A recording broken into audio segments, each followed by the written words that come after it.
New York, big city of dreams. New York, big city of dreams. NYC.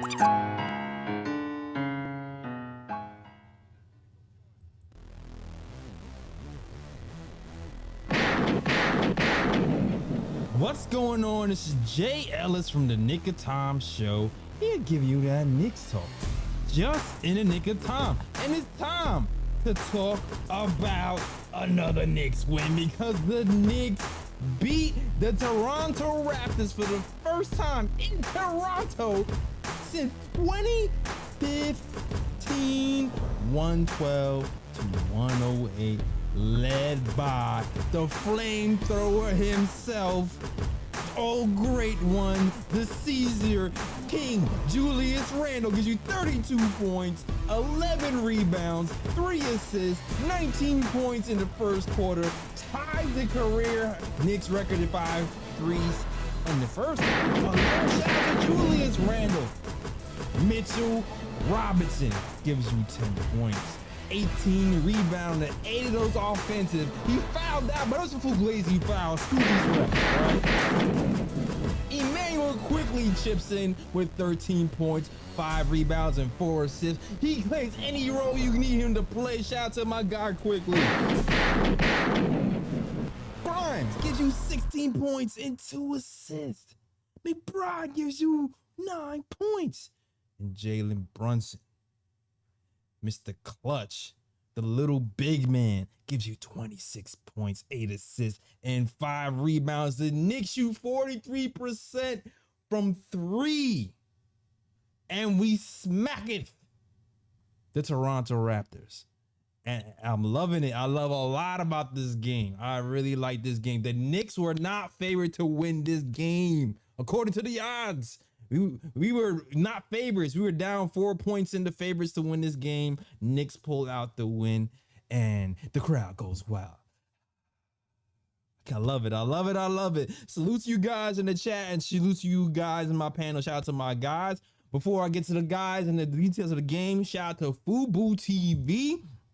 If you go to FubuTV.com/KOT, you can get Fubu TV and the Knicks free for 7 days. You just watch it on MSG on Fubu TV. And if you decide to keep it, we get a little bit of piece of that, and you get to enjoy the Knicks, other sports channels, and other cable channels. There is no subscription. You can actually record games, and you know what? You can tell them JL sent you when you click the link that Fritz is sending in the chat to FubuTV.com/KOT. Okay, so shout out to our guys who are working with us. Now, let me introduce you to the man, the myth, the legend, the guy with the stats and the facts. Ryan G's in the building. Knicks got a 4-game winning streak. Let's go. Right now, we peeking outside. We testing the weather. We trying to see if the weather's good enough. We turn winter into summer. We turn winter into summer. It's a cold summer. Not anymore. It's hot out here. 4-game winning streak feels good. And of course, it's my man, the Latin assassin, Mr. ESPN contributor, that's been contributor, posting and toasting contributor, SNY contributor, and our guy who's a co-host on the KOT show, my man, Lee Escobedo. There's been a lot of sensitivity, fragility, and emotional instability towards my takes from the chat, from Twitter, and my main man, my Knicks, Nick Of Time brethren, Raw Hebrew Remnant. But today, I'm bringing nothing but positivity. Got nothing negative to say, baby. Nothing negative. All positive this show. 100% positivity. What? Let's go. 5 only. Now I gotta check these comments, yo. I've been slack. I need to check these comments. Yo, it's been World War III YouTube comments, right? For the last week and a half. People want Lee gone. Some people think Lee's the king. It's all over the place. It's all over the place. But I like Lee here, all right? I love Lee here, so I'm sorry. I appreciate that. that. He's here to stay. But yo, let's get to the game. And there's a lot to talk about, but I want to start with Jalen Brunson's game. And I also want to start with Tibbs making an adjustment in the fourth quarter. Mhm. Listen, man, the Knicks were up 10 points with 3 minutes to go. You already know how this goes. We're up 10 points. It starts to get a little bit tight. But here's the thing. While it did get tight in those last 3 minutes, I actually like the process. You know, we got open shots in those last 3 minutes we just didn't make. I didn't like that we missed certain free throws. But I will say this. Mitch fouls out. Game is on the line. Tibbs goes 5 out. Puts in McBride. It was an in-dagger threes. Puts in quickly. He puts Randle at the 5 and goes small. And then has Brunson go to work on Fred VanVleet. And Brunson was already cooking Sohan the game before. And Sohan got him by like a few feet. So you already know he's cooking somebody his own size. Because that's the little big man, Jalen Brunson. Brunson takes him ISO, gets to the hole, and 1 bucket, count it, and the foul. Plus, Jalen Brunson hits the free throw. How about the Mavericks? Man, Lee, I'm gonna start with you, man. What did you think? What did you about the game? What do you think about that Jalen Brunson performance? Let it go. Let it go. Yeah, there's a lot of very good matchups. The Randle versus Siakam, Grimes versus Gary Trent Jr., Fred VanVleet versus Jalen Brunson, and even Tibbs versus Nick Nurse. I thought this was one of the best games that Tibbs has coached. You know, the Toronto Raptors in a lot of ways are how I wish the Knicks were built, with like very stretchy, long, athletic wings. He's got, Nick Nurse has about 5 or 6 of them that are well above average, can hit the 3-ball, defend, switch on defense, carry the rock, pass, facilitate. But I thought our Knicks, playing a very traditional style of basketball, dominated. Yeah. And Tibbs utilized Mitch to his full potential. Love the rebounds, 18 boards, 8 of them offensive. He was dominant tonight, as he should. Chris Boucher, or however you pronounce his name, he's a nice kid, has a decent game, but Mitch dropped it in the stool. Like, it didn't matter who he threw on him. Precious Achiuwa, he dominated all of them. Yep. And it was really nice to see Tibbs really get Mitch active and the guards to start looking for Mitch. Brunson especially was on his passing game after shooting way too much and over dribbling way too much the last couple of games. He was playing that point guard role that we need him to play, getting guys involved, especially our bids. Mitch got his solid 10 points, which are well deserved because he plays so hard on defense. He's such a good rebounder. Love to see that. Mm-hmm. Yeah, I'm basically gonna just add on what Lee said. Yeah, Brunson played a really good game today. He was definitely passing the ball. He was the one thing I did like about Brunson's game tonight is he definitely controlled the pace.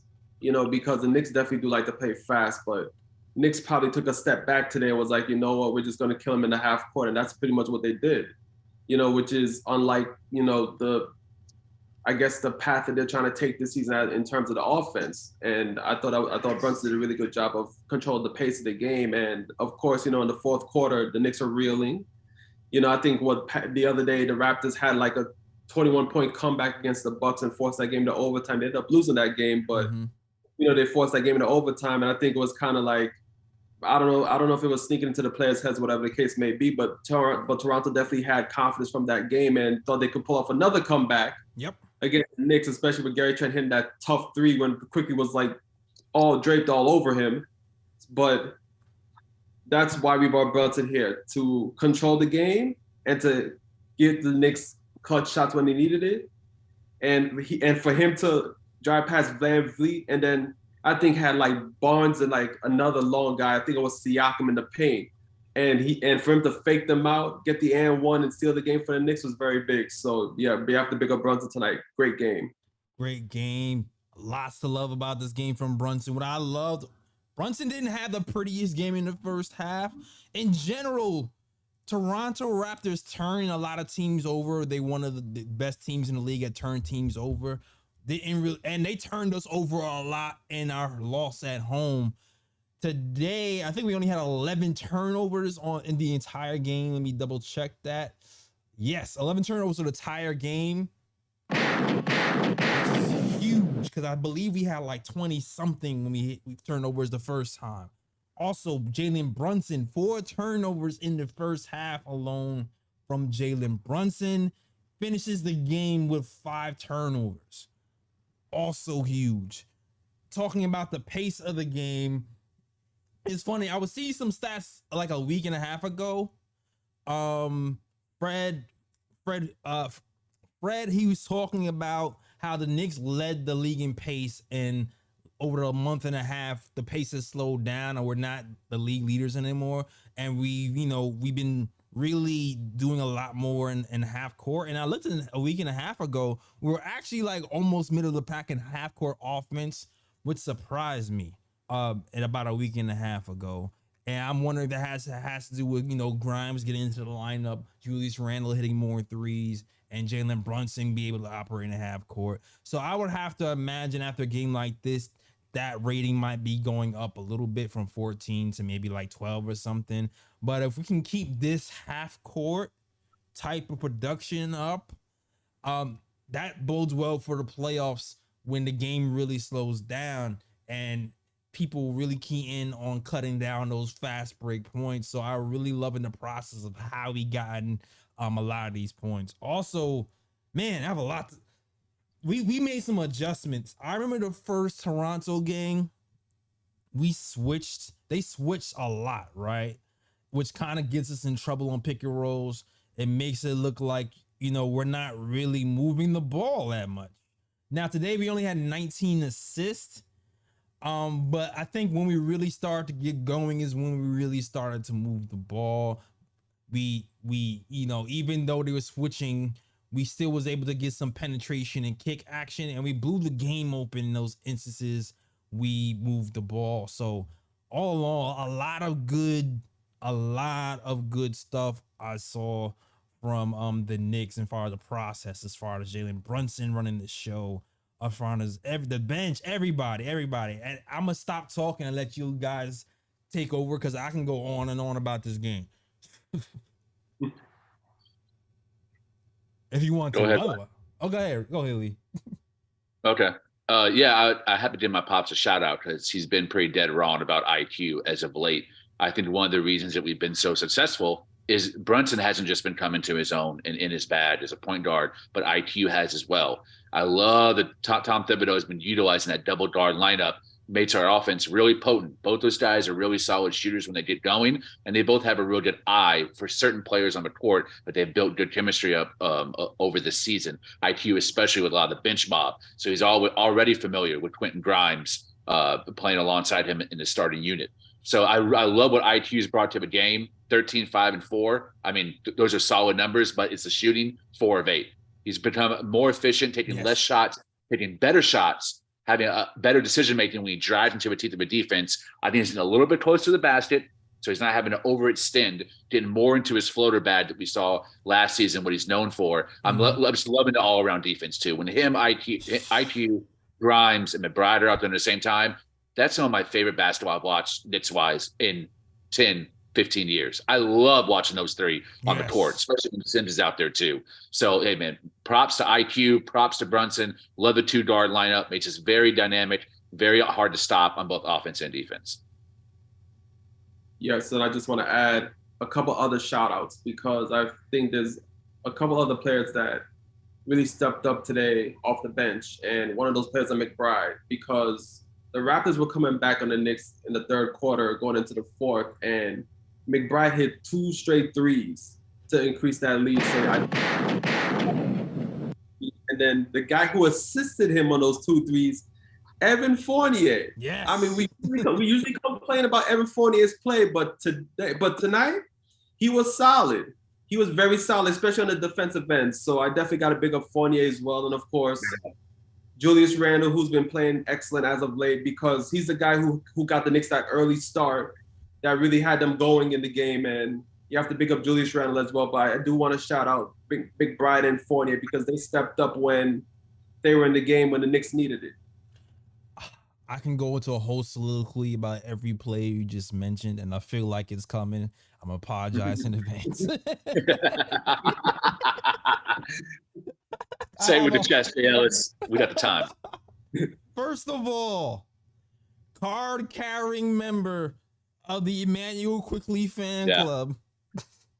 Since I don't know, before he was born, I was probably a fan. I don't know.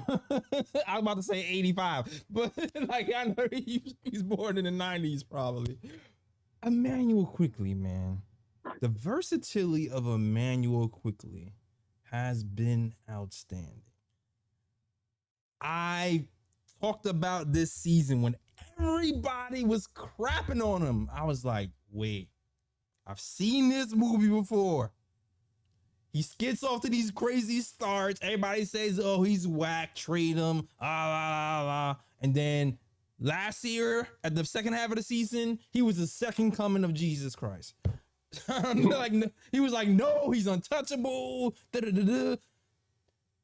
Quickly, once again, man. Highest plus minus in the first half of the game at plus 13 and only had 2 points and 4 assists. The defense was so quality. I know Gary Trent went off in stances, but it wasn't because Quickly was slacking. Quickly was all over the place. If you watch Quickly is kind of almost like Reggie Bullock-ish. Like, if you watch Quickly during the game, defensively, he's pointing. Defensively, he's guarding 2 people. Even offensively, when he doesn't have the ball, one of the key plays of the game, Brunson has the ball at the top. Mitch Robb is like in the bottom somewhere, and he's screaming at Mitch to go set Brunson the screen. Mitch runs to the top, sets the screen for Brunson, and Brunson gets a layup, and it helps extend the game. Quickly is doing everything from rebounding to defending to setting people up. The second unit in that third or fourth quarter when we went on that run, Quickly getting to the flow of the game, snaking the pick and roll. Between that and the defense that him and Grimes put down together, I'm amazed at this guy. I really, really hope the Knicks do the right thing and giving him a contract extension early. We do not let this guy get out the door. Quickly high, man. I'm sorry, Lee's Pops. I'm sorry. I'm gonna get you the Quickly high tea. All right. Oh man, gonna convert these Pops eventually, man. Gonna convert them. Defense is crazy. The closeouts were nuts. They were. Like, even there was a space in the second quarter and the third quarter. Even when in the second quarter, when the Raptors were catching up, like, the defense was still really good. They were just hitting crazy shots. Yep. And then the third quarter too, the defense was good as well. We just had to get out of the ISO Randle mode and start to move the ball. And then once we did that, we started to get down going. So shout out to Quickly. And I'm gonna move on to Deuce McBride now. I don't know if you want to say anything about Deuce McBride before I get started, because I feel like I've been talking for like a half an hour. Go ahead, Lee. The dude's a dog. I think there's only a couple of guards in the NBA you can even compare him to in terms of the defense he brings. Maybe, like, I'm thinking Davion Mitchell and Jose Alvarado are really the only two that come to mind that bring the type of intensity off the bench like Mitch McBride. And I love that we can put him in.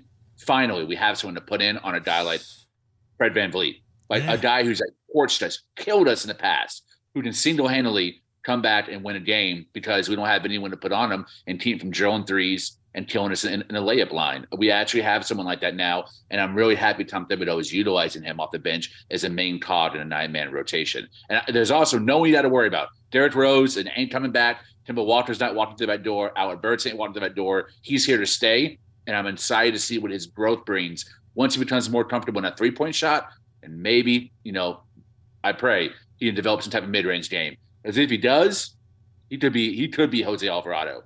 I mean, he could be vying for a sixth man of the year third team all defense at some point if he continues to mature and grow and gain confidence in his offensive game, because his defensive game is already there. He's a dog on defense. I love him. Both IQ, footwork, effort, everything. He's there. He's a whole package on defense. The mid range is already there for him. He comes into the league being more comfortable in the mid range from the three. He just doesn't really get the opportunity to shoot that mid range. So like the shots he's going to get, because he's not a guy who's breaking you off the dribble a lot, is going to be those open corner threes for the most part, and even those elbow threes. And he's been hitting them quietly, quietly for the last 3 games. He's starting to be more confident and more consistent in that three with the more minutes he's getting. And we're developing, guys. Like, don't look now. The team that has been pigeonholed by this ideology that we do not develop players long term, have developed Mitchell Robinson from a 2nd round pick to a starting center, is starting to develop Deuce McBride from a guy who was a 2nd rounder into a guy who can be a 6th guy, Marcus Smart type of player, starting to hit knockdown threes. Emmanuel quickly is starting to grow before our eyes and becoming a versatile guy who can be a shooting guard, a point guard, can defend wings in times and set people up and play defense. We are developing. We are freaking developing. And from all the complaining from all Knicks fans, including me, it feels really good to see you win like this. Because it looks like the front office is looking smarter now. I'm not just looking like it's looking smart. Yeah, and just to like add to what you say, JL, it's like, you see, this is why when, some fans complain about Thibs and saying how, certain players are on the bench and certain players are not developing. At the same time, I'm like, that's why I say sometimes it's nitpicking, because I'm like, yeah, maybe 1 or 2 players are not developing or whatever the case may be. But at the same time, the majority of our young players are developing if you watch the games. So it's like, yeah, it sucks that a couple of players may not be developing the way we would like them to, but at the same time, we have young players here that are developing, and and at the same time, it's like, yeah, Thibs does deserve some credit from that standpoint. I agree. For everybody saying this is a meaningless season if we make the playoffs, this is a lost season if we make the playoffs. At the end of the year, if you're saying Mitchell Robinson's developed, Deuce McBride has developed, Emmanuel quickly has developed, RJ Barrett looked like he was turning a corner before he got injured. Grimes is starting to turn into a legit starting 2-guard 3-and-D guy. Is this your king? What more do you want? Yeah, I think some credit needs to be given to Leon Rose for building a great assistant coaching staff around Tibbs too, because while Tibbs does deserve credit, it also goes back to Kenny Payne and Mike Woodson, who was here last year, and Johnny Bryant working with the guards this year. And we've seen development in Chicago when Tibbs was there, helping turn Derrick Rose reach his full potential into an MVP candidate, helping turn Joakim Noah into Defensive Player of the Year, reaching into full potential out of guys like Lou Aldine or Ronnie Brewer, Carlos Boozer, Kurt Heinrich. He has guys buy into a system and play for each other. And you saw by tonight, Evan Fournier fighting for minutes, fighting for rebounds, trying his best to play defense, even though he doesn't have the lateral movement. Hartenstein too. Hartenstein's not a great player, but he does play his ass off, and he tries on defense. He doesn't have the lateral quickness. He can't move his feet quick enough to keep up with his guys, so he gets burnt on D a lot. But he tries, and you got to give Tibbs credit for that. That's one of the things that makes him a good coach, better than an average coach, is he gets guys to buy in and play as hard as they can. Right. Yeah. And on top of that, you're looking at Evan Fournier now, and I don't know what the Knicks are doing. I don't know what trades they have in the background, but he's starting to put some games together where he's looking like a competent NBA player. Depending on when they want to move him, how they want to move him, other teams might start to look at Fournier as a viable guy to be moved, so that might be something to look at long term too. Who knows what's gonna happen to trade deadline, but that's something to keep an eye on. All right. I still didn't even talk about Randle, but I'm gonna save that. Because I see somebody is called in. Salute to the chat. All right. And salute to the chat. Don't shout to you guys. You're here on a Friday night. Y'all could be out clubbing. Y'all could be chilling with us. But salute to you guys. Hold on. Shout out to my guys, still Knicks fans. I'll be watching the playback and see you in the chat and never get to shout you out. Shout out to you, man. All right, but salute to the chat. Shout out to the Aura Knicks fanatics, still Knicks fans. My guy Rom, Lee Escobedo, Jason M, Craig Ward, Alexander, Samir Sariano, Ronnie Sandin, Knicks Yak. Everybody else is rocking with the show. Shout out to you. And let's get these callers in. Let's get them in here. All right. First caller up. We have Big Russ from the Bronx. What's going on, Big Russ? Let us know what you say you from the Bronx. What you want to talk about, Big Russ? Well, I tell you what I want to talk about is the fact that finally we as Knicks fans have something to celebrate. Yes. But we got to stop being so critical about how we win it. All of these games for years past, we would have lost. But now, what I think is important is we probably need to slow down on the trade.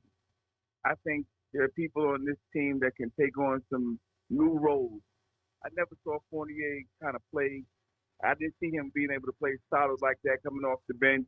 You know, we're always saying that he's not a good one-on-one defender. But in that team concept, we got a big steal. We got to let McBride get a little bit more confidence. I really think if we slow down on trying to move things and let these guys cook, I think we might be able to really make some noise in the playoffs. I'm not saying we're going to win no championship, but I think this year we need to kind of slow down and just let this marinate. And we as Knicks fans, we also need to do better. There's no way in the world Julius Randle should not be on the All-Star team with the numbers he's putting up. So instead of us being so critical, I think what we need to be doing is we need to appreciate really the players that we got, support them a little bit better, and now we need to start voting so that they can see that the fans are behind them. If they make mistakes, they don't got no problem having to look on any one of these shows and get criticism.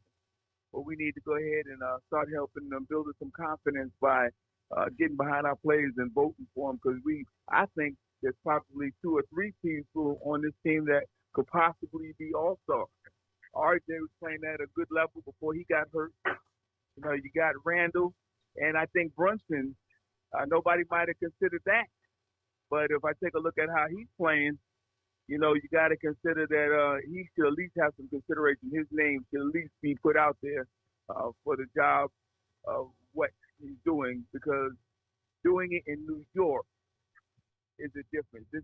Everybody talks about being an all-star, but I think if you're an all-star in New York, that is something that special, comes with a special kind of pressure. Yeah. So I just want to give a shout out to the team and to you guys for covering it, because I just think that we as Knicks fans, we should really appreciate this, because we haven't seen this in years. Yeah, man. Absolutely. 5-star call. Man. Good call. 5-star call. Thank you. 5-star call. I see you. All right. I saw you seeing 5-star call. Love it. Yeah. I don't know if you guys have anything to add to that. I got a hot take. Oh, hot take. Let me turn my volume up. Hold on. I want to issue a public apology, Julius Randle. I'm sorry for slandering your name, my brother. You're unbelievable. Not only are you an all-star, not only are you all-NBA, I think you're a candidate for MVP. Sits in the East. What? Sits in the East. Top 10 team in the NBA right now. I know we're 10th. Still facts. I'm watching this man day in and day out, and everything I was critical of. Yes, he still gets an isolation play sometimes, but damn it, he's good enough to do it. Right now, he's playing unbelievable basketball. The reason we are over 500 is because of Jalen Brunson and Julius Randle. And Julius Randle has turned the season around. He's playing the best basketball of his life. He's playing better than he did in the MIP season. He's playing unbelievable. Why would I hate when there's nothing to hate? Why? There were a lot to hate last year, even in the beginning of the season. The man's turned it around, attitude, play. I see him talking to his guys out there, lifting them up, trying to get guys involved, man, not holding the ball, passing the ball, giving A-plus effort on defense. I love my man Julius Randle. About to order me a jersey, bro. MVP candidate. I apologize, good sir. That's on your name. My bad. Wait. wait. I Being real, see man. my screen because I have to make sure that who I see at the bottom is Lee. I'm not sure if that's him or not. Sounds like him. This is the same voice, same hat, same earrings. No hate today, man. But No I'm hate not today. sure. Hey, guys in the chat, is that Lee sitting there? D-Town Boogie, stand up. Let's go. My boy Julius Randle, MVP candidate. From Trade Randle, number one leader of the Julius Randle Hater Club to MVP candidate. Yep. I'm My not. my ears are still trying to process it. I'm still trying to process it. You can't argue with the results. Lee, Six blink in the twice East. if you need help. Are you stuck in the basement? you know when it says I'm gonna give you I'm gonna give you a clue to let you know that I'm in trouble. That is not me by saying these key things. Bruh. I'm being for real, man. I mean, what can I say? I was critical because he gave me a lot of reason to be critical. He's not giving that to me anymore. He's giving me everything, blood, sweat, and tears. That's all you can ask for as a Knicks fan, is to give 100% effort. And he is, and we're winning games behind it. We're winning games behind him scoring. What I really loved, he nailed 5 threes in that first quarter. Yeah. He only shot 11 overall after that. He didn't let that get to him head. He didn't go in a back and forth ticky-tack like he did last season. He didn't get into it with Siakam. He didn't keep shooting threes to try to hit a record. He stayed within the process of a game, the flow of a game, and really was a great rebounder, great assists. He's giving you like 20, 10, and 5 almost every game. I love the effort he's given to you statistically and in a team-oriented offense. Man, to me, MVP candidate. I'm a believer. Okay. I'm trying to process this. Have you processed it, Ryan? I'm starting to focus now. The only thing I'm gonna say is I'm not sure about MVP candidate as of yet. I mean, there's still other guys in the NBA that are playing better than Julius Randle that's going to get consideration over him, but I definitely agree with All-Star, and I definitely agree with possibly second, third team All-NBA once it's all said and done, as long as he continues playing on the path that he's on at the moment. And like me, last season I was on the trade Julius Randle bandwagon as well because, like we all saw last season, Julius Randle's play and his attitude was detrimental to the team last season.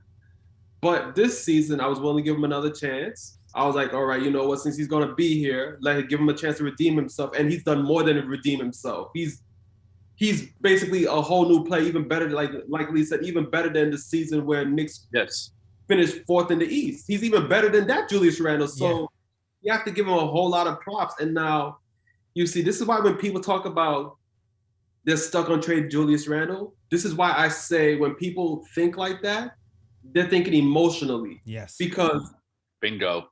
Because I would guess at least 95% of those people, they're still basing it off of last season's Julius Randle. Yes. They're completely ignoring the play that he's making, the play that he's doing this season, and saying that, you know what? Well, since he's on a high, let's still trade him. It's all based on last season. Then they failed to recognize what he's doing this season. And this is why I'm like, you know what? The Knicks actually have options to improve the team. It's not just trade Julius Randle and then all of a sudden the team's going to improve. You have to start looking at different scenarios because the way he's playing this season, you can't just give up a player like that. No. Agreed. So, I mean, that's all I got to really say about that. All right. Thank you, Ryan. That allowed me to collect my thoughts even more. All right. I am back on Earth. All right, here's what I have to say. There are a couple of ways to be emotional, right? You can be emotional, extreme left, happy, right, sad. Lee, I love you, Lee. You had a 50 burger at the beginning of the season. Yeah. Still possible. Right. Dallas, and I'll put me in this. The Dallas, I was considering firing Tibbs. He was on the fire Tibbs train in Dallas. Mhm. We have to kind of meet somewhere in the middle with the extreme. I think I would say me. He is starting to turn it around. He's having a phenomenal season. These last 10 game stretches have been amazing. But to be an MVP candidate, the Knicks have to be like top 4 in the NBA. Like chasing the 50 burger for, thank you. There you go. Chasing the 50 burger for real one. Keeping this up for the rest of the season too. And not only that, when it comes to end of game situations, it's the only place where I really see Randle not really putting it together. That fourth quarter, he can't crumble in the fourth quarter with the turnovers and the bad shots and things of that nature. Now, we're top 5, top 4, top 3 in the East, and we got like 50 wins, and he's still keeping this up. And then when it's crunch time, he's turning it up instead of turning it down. Then we can start to have that conversation. And I won't even say it won't probably be this year. It'll probably be next year if something like that was to happen. You know what I mean? But for now, it's damn sure a shame that man is not in the All-Star game. And we got who? Claxton from the Nets. Bruh. Yeah, we got more votes than Randle right now. Son, which is all right. Brought it myself. Bruh. Because it's the first day I voted. All right. Brought it everybody in Knicks Nation to allow the Nets to have Claxton in the All-Star game before Randle. And I get it. You know, we're not voting on Twitter this year, I don't think. So you got to go to NBA.com and you got to vote on the actual site. The votes count for 3 votes today for the rest of the week, I believe. So go over there and vote Randle, vote Brunson into the All-Star game. We can't be having games like this and not have that man represent the New York Knicks. You made some good points, Jay Ellis. I'll rebuttal. The Knicks are only 3.5 games behind 4th place. 4th place is possible. I'm not going to say it's very possible because the teams that are in front of us are very good Eastern Conference teams. I mean, they're good NBA teams, but it's possible. We could end up 4th. We did 2 years ago. We could do it again. We're also only 2 games behind Dallas, who has a bona fide, maybe number 1 or number 2 MVP candidate in Luka Doncic. I know his stats are unbelievable, but the team itself is only 2 games better than us. They're currently in 4th in the West with 1 more win and 1 less loss. If we maintain the 6th or rise up to the 4th, he's not going to win it because Joker deserves it more. Right. Embiid deserves it more. Giannis deserves it more. Tatum, maybe even Durant. Luka's my number 1 pick, but he should be in the conversation. The same way in 2013, Carmelo Anthony was in conversation, ended up 3rd in votes. I think Randle should be top 5 in MVP vote, number 5. To me, I'm not advocating that he is the MVP. I'm just saying he should be in the conversation because he has put the team on his back the same way Melo did in 2013. He is this season, and he's turning it around, and that's made it what's so special is that what Knicks fans were asking for so much was the effort and attitude, and he gave that to us. Yes. Like, to me, that's special to me. Like you're listening to us as fan base, and you're not trying to do better and just hitting more ISO shots or hitting more threes, but you're trying more on defense. You're trying more hustle. Like you're running down when you're already going to win the game and try to, a block in the 4th quarter. I love that shit, man. As a Knicks fan, that's what I want to see. Yeah, that makes it about the team stream, and he's giving that to me. So if I don't look at the stats, I'm here writing about the team for posting and toasting. I'm here talking to you after games. I'm watching every minute. If I was still hating right now, get me off the show, bro. I'm just a hater, but I'm not. I'm going to do the positivity when positivity is due, and the facts don't lie. Julius Randle is balling out this season. I'll take that. I feel like some benchmarks have to be made. But like the bench, like if those benchmarks are made, then yeah, like you said, it might not win it, but those benchmarks are made. Listen, he's shooting probably I think when I last looked, 47% from the field. I think his 3-point shooting has to be better than 36% right now. I said if like a week ago, I would not be surprised by the end of the year, Julius Randle is shooting 40% from three by the end of the year. I would not be surprised. That'd be And great. if he's shooting 40% by the end of the year, and then shooting like 46% from the field and averaging less turnovers, and we have more wins, then it's looking really different over here. But we have to get to that 50 win mark for me. All right. Salute to the chat. Crazy, wild, hot takes and stuff today. But yeah, salute to the chat, yo. Thanks for watching. I'm probably gonna be called crazy this episode, but who cares? We get called crazy every episode. All right. Shout out to Fritz, shout out to Lee, shout out to Still Knicks fan, shout out to Brian LaGuardia, Almighty Finesse, Craig Ward. Everybody else is rocking with the KOT show. And we got my man Jason M up. It's been a minute since my man Jason called. Jason. No, yes, man, what you want to talk about, sir? Hello? Hello. Hello, you hear me? Yeah. Yeah, never said unmuted, so I didn't know. Yeah, I've been out for a while. I was on vacation, so I'm back now. Okay. Good to be back on the show. All right, guy, welcome back, man. Good to have you back, sir. Yeah, this win I wanted badly because, we've been struggling against the Raptors, so I'm so glad we got this win. Me and too. There's two things I want to highlight, well, really three. First off, I got to give a shout out to Quickly because I was kind of not happy with the first half offensively, but he really, really stepped it up in the second half when we needed him to. When we went to that bench unit and he scored those 6 points, I think it was 6 or 8 points in a row, it was perfect. And then I want to give a shout out to Tibbs because after the Raptors scored on 2 straight possessions, he called a timeout. And I thought he was going to bring back all the starters. He only brought back Randle. Yeah. He left Deuce McBride and Fournier in, and that's when Deuce McBride hit those 2 threes. Good part. And then Fournier made another bucket. So that was a great decision by him to leave those guys in. And then the last one is just Deuce McBride.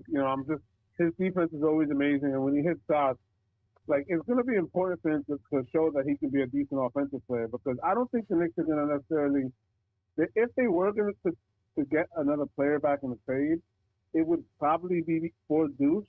So I think it's real important for him over the next before the trade deadline to show he can contribute offensively and that they could trust him offensively. And if he does that, then there's no need to even try to bring in another guy who could give a spark off the bench, whatever, because they can have him. Yeah. And they have a quick and RJ. So I just think it's important for him that he can contribute offensively. Because what he brings on defense is next level. Yeah. I agree. I was kind of thinking that too, because we still need that taller wing guy here. So I was kind of thinking that too. Is like if anybody was getting moved, it might. I don't know. It could be Deuce.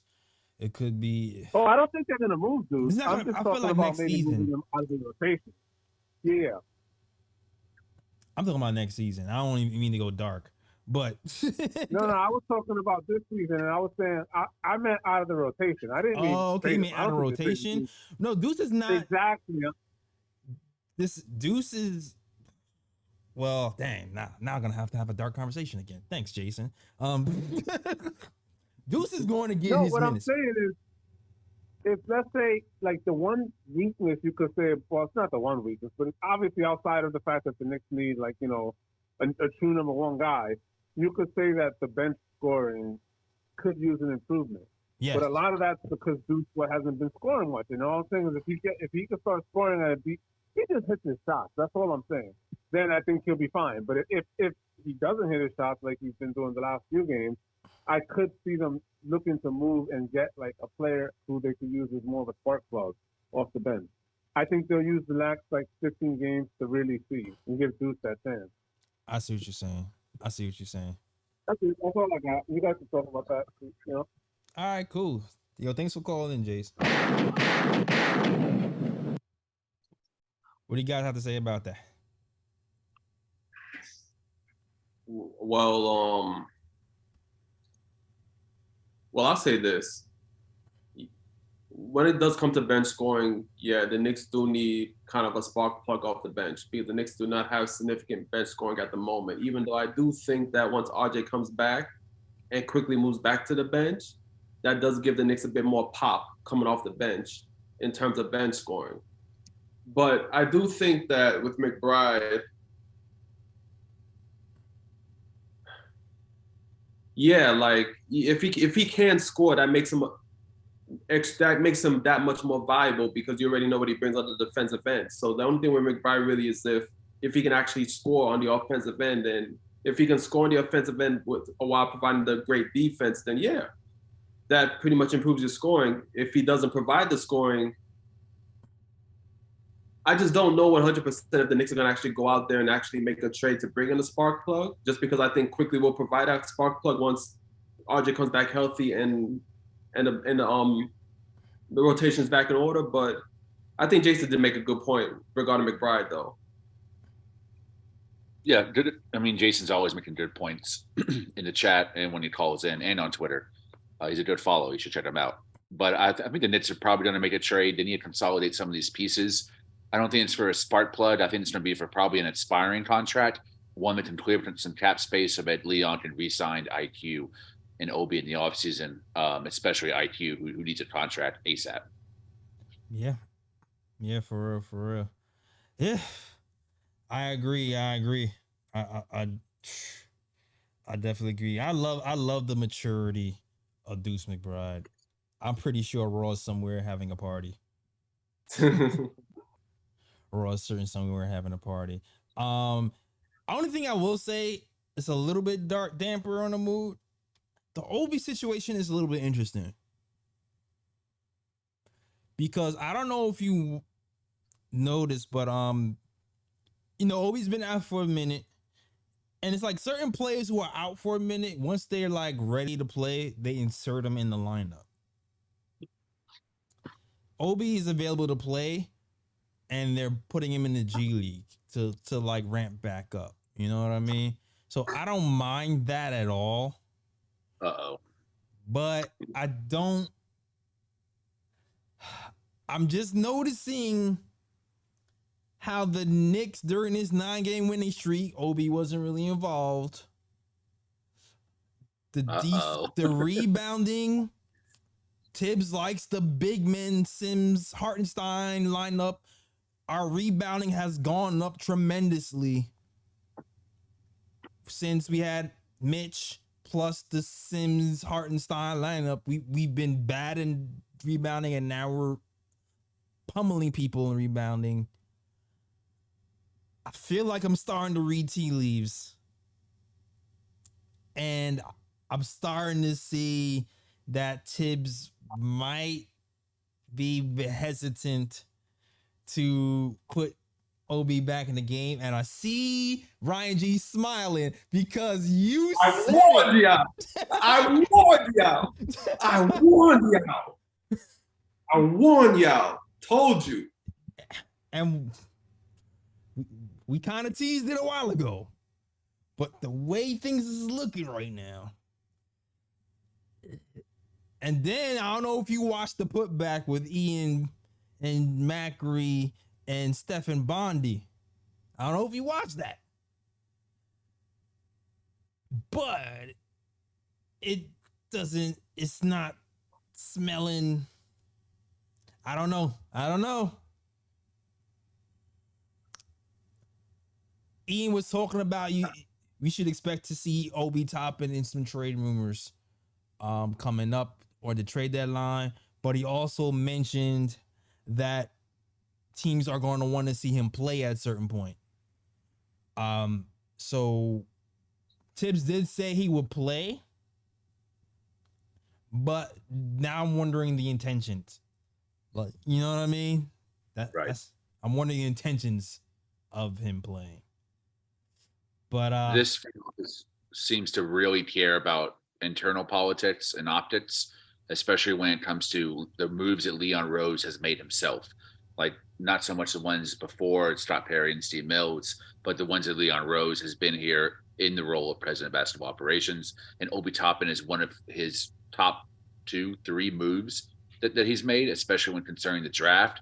He's the highest draft pick that he's had, if memory serves correct. Mhm. Yes. He is. So if he's going to play, I don't think it's kind of like Hartenstein plays and Fournier played the first year they're here because they give him a good contract. You want to see what they're worth, and eventually Sims takes over or Grimes takes over. I think Obi will be back in the rotation, but I do agree. I think the front office more than ever is open to the idea of moving him, and I think the fan base is kind of leaning that way too because they look at the results and we're winning. We're obviously better on defense and a better rebounding team with Obi out of the rotation, but if we trade him, I expect Leon Rose to. That's a move I think he would really try to get something serious back.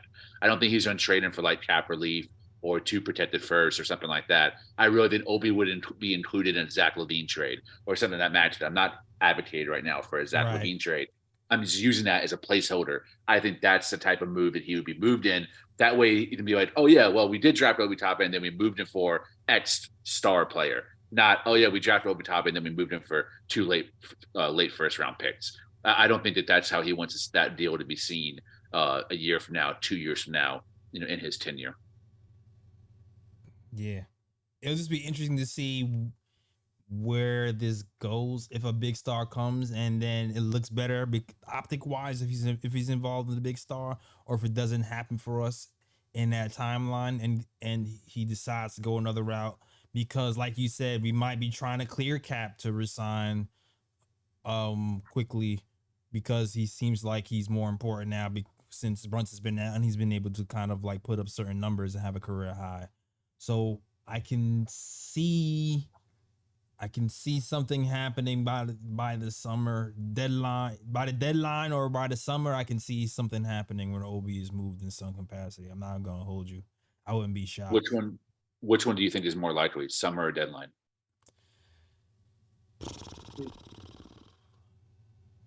Summer or deadline? I say summer. Agreed. I agree. Because we're winning. Yeah, I would say summer because we're winning, and if we are looking for a big fish, and we're not trying to make any big moves before deadline, I would guess summer. Because if we were to make a move for a bigger fish, it's not going to be to interrupt the season and the trajectory we're in already. So I would guess summer. Yeah, I think this trade deadline is way more buyers than there are sellers. Yeah. Wait, did I say that right? Yes. Yeah. I don't think there's a whole lot of stars that are on the move or that are looking to be traded. Like, yeah, sure. Like Levine's being talked about, but I bet Levine is still a Chicago Bull by the end of the deadline. So I don't think Obi's going to be included in a trade until the summer when the playoffs work themselves out and we really see what kind of equity exists in the NBA in terms of contenders, who has a chance and who doesn't. Once that dust settles in the summer, then I think a deal will happen where we get a star on that Donovan Mitchell level, and Obi Toppin will probably be included in that trade, unfortunately. Yeah. And this is unfortunate because we never used Obi right since he's been here. We haven't run. He's supposed to be the second coming of Amari Stoudemire, and we never ran 5 pick and rolls for him all season long. But playing him like Sean Marion, playing him like Sean Marion. Playing him like Sean. That's my favorite quote. That's my favorite quote. My favorite quote, like I quoted for somebody. That's just like we really play that man like Sean Marion, and he's supposed to be coming in the league as Amari Stoudemire. Got him in the corner shooting threes. Like, bruh, it is what it is. It is what it is. It is what it is. But this is one of those things when versatility helps, man. Quickly he's getting burned because he's versatile. But it is what it is. Salute to the chat. I see my man Big Reaper is in here. It seemed like, oh Jesus, like I got the phones tonight. Shout out to you. If you like the show so far, hit the like button and subscribe button. Shout out to Roberto Rivera Jr., Nick Yak, the Organic Fanatics, and everybody else who's rocking with the show. If you like the show, please hit the like and subscribe and share it too. We're trying to grow the channel and get bigger and better. All right. So shout out to you guys. Also, shout out to Clean Bean BK. I've never seen you tonight. I don't think I've seen you before. Shout out to you. All right. Next caller up is Big Reaper. Big Reaper. Let me know what you got to say, man. It's been a minute, man. Yeah, it's been a while. I had to take a little time away, obviously, spend time with the family and stuff. a little busy. Family schmammy. But yeah, Meet for your talk about family. Obi, man. All right. Bruh. I'm just joking. Well,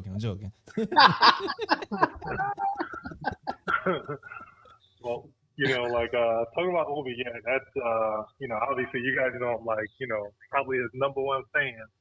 But it is what it is. When the facts on the ground change, your analysis got to change. Right. Only two would will basically stick to the same analysis if the facts change. So, it sucks.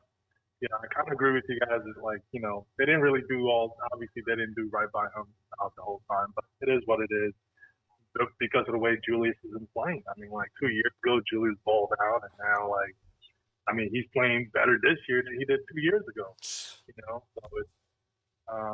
So it's a little, what can you say, right? What are you going to do? Exactly.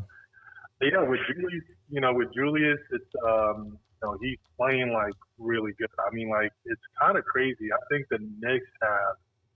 I think statistically, we may have two Jalen Brunson and Julius Randle. Statistically, they might be in the top 30 probably. If you look at maybe something like PIE or PER, it might be I don't know, or maybe top 40. Somebody check.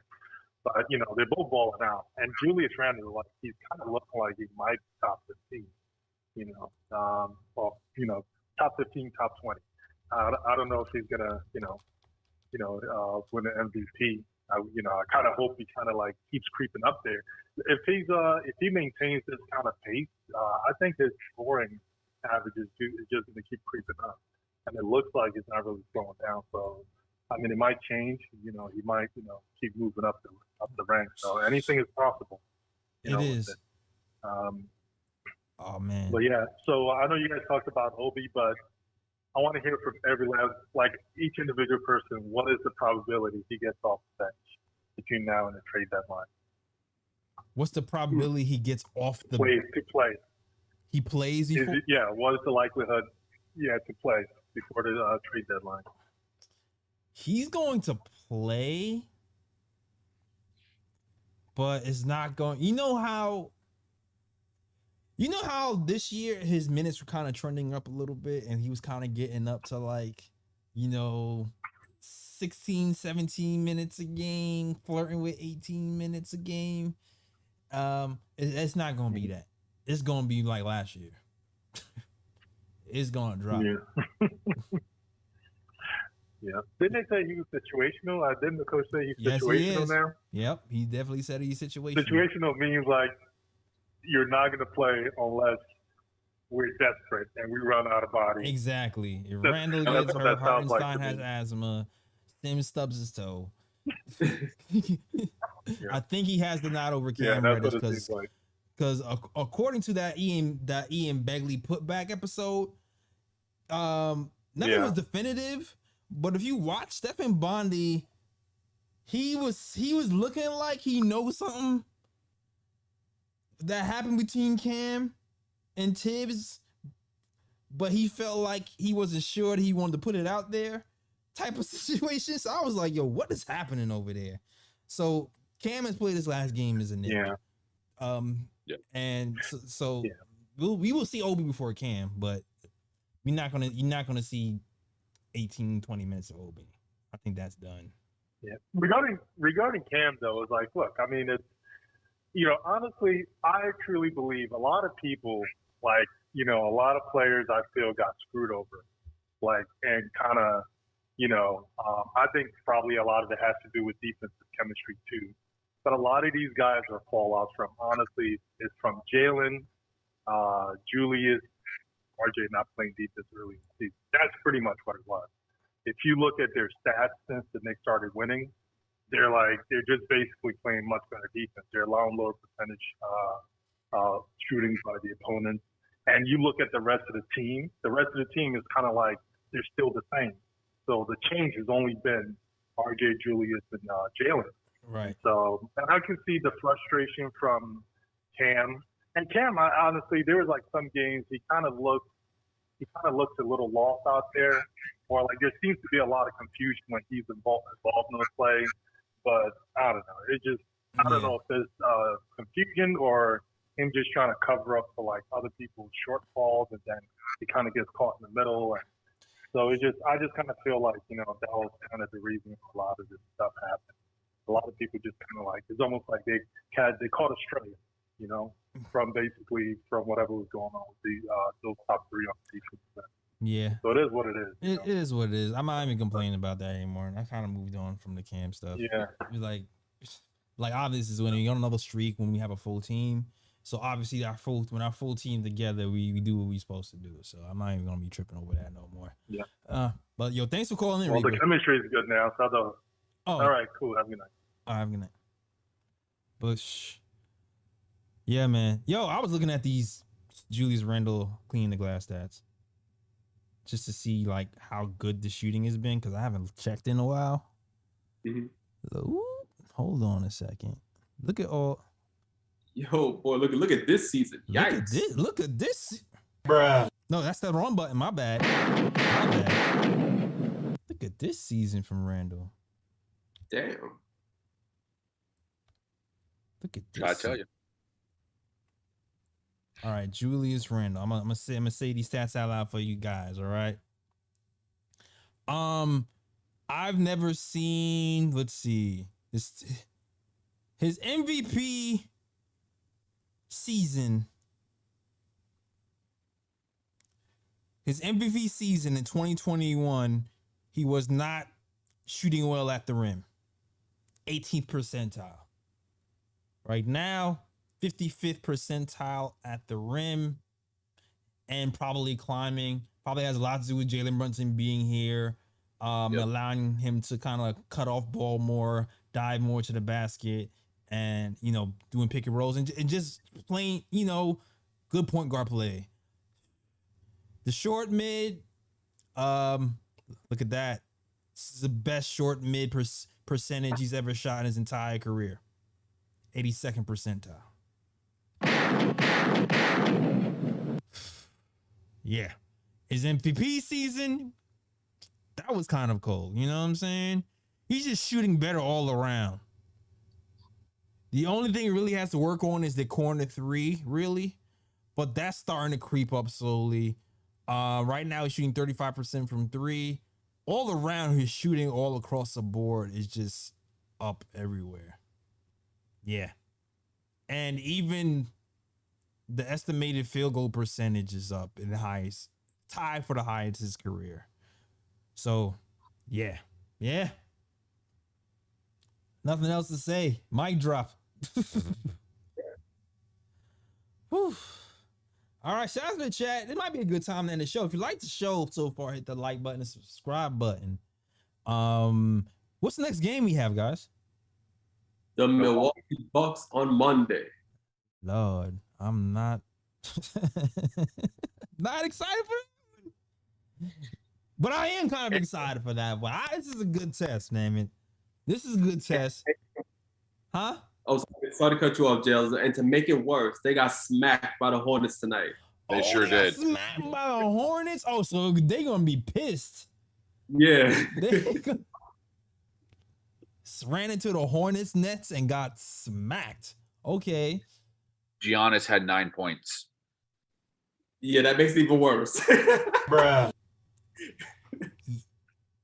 Didn't that man just score 55 like about a week ago? Yeah, he just scored plus 50 plus the other day. And only had 9 against the Hornets. We need to watch the tape on what they did and do what they did. Because I know we got better defenders than they do, all right? Terry Rozier had 39. Wow. Scary Terry. Okay, all right.